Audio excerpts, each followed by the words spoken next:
Just in a second, I'm going to show you about 11 bikes in my studio with different types of installing the shifting cable, rear and front. This bike hasn't been shifting just right. I've seen bike mechanics replacing the cables, the housings, putting spray grease into the shifter, but the problem lies right here with this little bolt. Let me show you what's the problem. The problem lies right here. This is the Shimano SLX 9-speed derailleur. And bike mechanics will often say, this is a twisty derailleur, it won't shift perfectly. Okay, I'm going to show you how it shifts in a second. But it's really important whether you install and fasten this cable on this side of the bolt or on this side. This is the right side on this derailleur because it's different. There are different systems. And somebody has replaced, the cable is new, it was on the left side of the mounting bolt, and you are changing the pulling ratio. So let me show you how it works right now. Let me show you. It's just okay, just fine. For a 3x9 old system, this is just perfect. Now let me show you different bikes with different derailleurs. The first one is the aero road bike.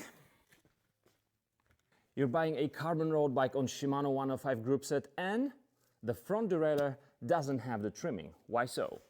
This cable has to go around some mechanism, I would say like a swinging mechanism right here. If you don't do it according to the instructions, the manual, it won't be trimming.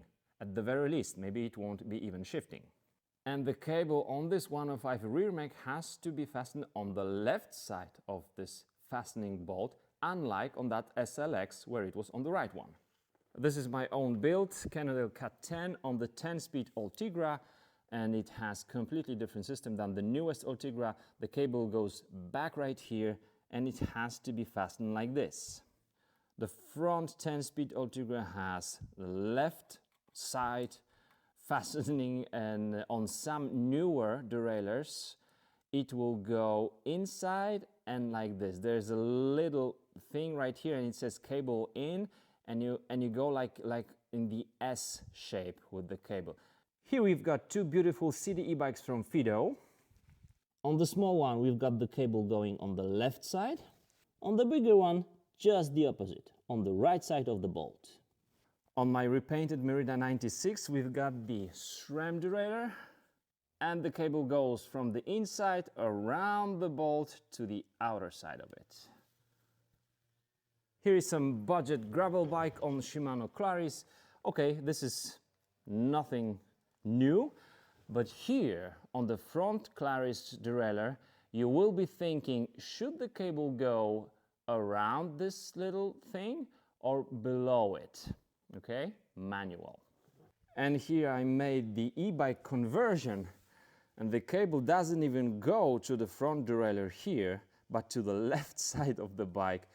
And you will have that same question, right or the left side of the mounting bolt. And here's some road bike on the Sora. This is, okay, nothing new, you will know how to do it now, but the front one is just like with the Claris. And here, this is about the aesthetics. I wouldn't make it like this with the cable, I would go down and cut it right here. And my cross-country racing Merida Big 9 9000, we have here 12-speed Shimano system, so it will be same for the XTR, XTSLX Diori. The cable goes around the mounting bolt.